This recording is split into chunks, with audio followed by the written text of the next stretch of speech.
السلام عليكم. nafta oo la maamulo waa dariiqada guusha loo maro.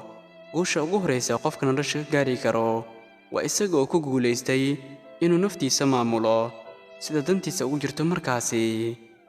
Haddii uu taa ku fashilmo oo naftu ka adkaato, waayo nolosha waa uu ku fashilmayaa. Aakhirana waxaa laga yaabaa inuu ku fashilmo. Eebbe waxa uu yidhi fii suurati ar-racd: إن الله لا يخير ما بقوم حتى يخيروا ما بأنفسهم.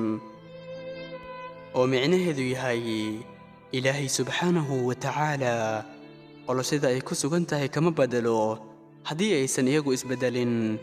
Isbedelkaasi waxa uu noqon karaa xagga fiican positive ah, ama waxa uu noqon karaa xagga xun negative ah.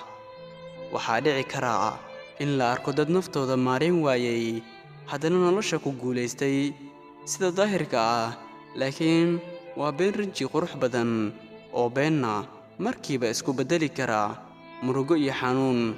Marka furuhu waa nafta oo sida qurux badan loo maareeyo.